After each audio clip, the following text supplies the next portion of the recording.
Today we're going to look at the volume of spheres. Now, the formula given for the volume of a sphere, we can only use the radius for. And just to clarify, a sphere, of course, is a solid or hollow object whose outside points are all the same distance from the center, and that distance, of course, is the radius. So the volume formula can only involve that radius, and what we find is that volume formula is the function v equals 4/3 times pi times r cubed at this point. We've been multiplying times the height before, but since the height of a sphere is really related to its radius as well, we're going to cube the radius instead of squaring it, and that's really the step that may trip you up in this one. So just be careful with that.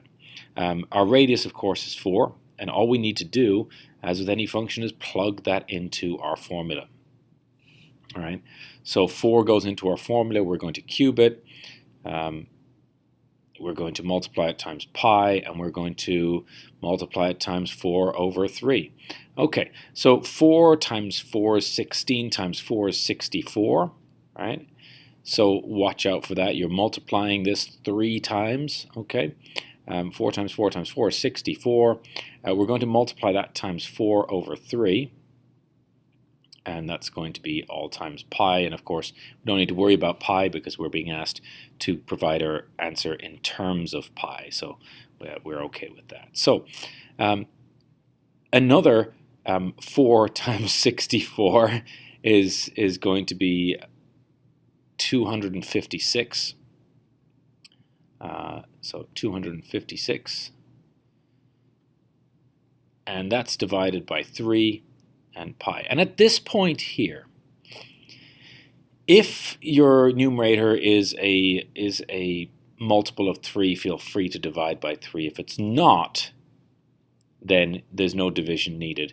For those of you who don't remember those division rules, for dividing by 3, add up each of the digits. So 2 plus 5 is 7, plus 6 is 13.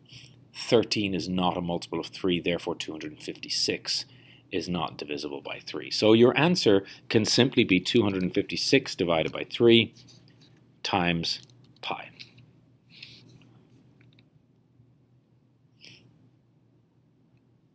Okay, let's take a look at another one. Again, let's restate our formula first of all. The volume of a sphere is 4/3 times pi times the radius cubed. And this time we've got a radius of 5, so this one here is going to be 4/3 times pi times 5 cubed, and 5 cubed is 125. Okay, so I'm going to move my pi to the end and multiply that times 4/3. Okay, so 4 times 125 is 500. And 500/3 cannot be easily divisible by 3, so I'm happy to leave that as is. So far, so good.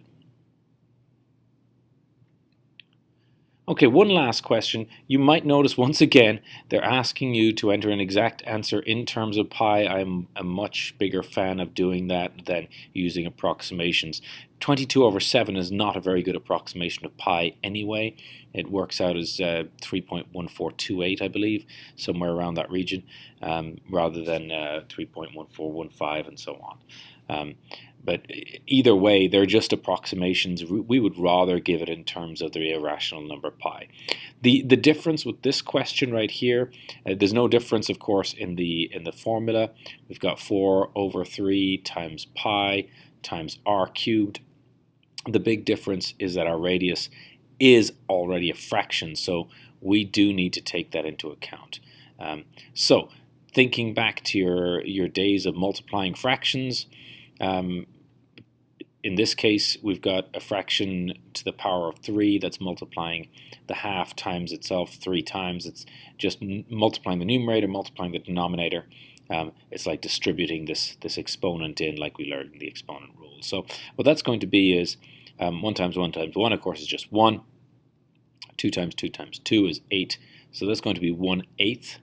And I'm going to put the pi there at the end and multiply that times 4/3. And of course, once again, we're looking at multiplying fractions. Numerator times numerator, denominator times denominator. That's going to give us 4 times 1 is 4. And 8 times 3 is 24. Now, in this particular case, you might notice right away that this is a fraction that can be simplified. If you can simplify it, do simplify it. This, of course, goes in, 4 goes into 24 6 times. It goes into itself once. So 4/24 is, of course, 1/6, and 1/6 pi. Okay, so there you have it. It is quite as simple as just plugging in your radius and multiplying. Just watch out for multiplying times fractions, and make sure that when you're cubing your radius that you are multiplying 3 times and not just twice. Okay, good luck.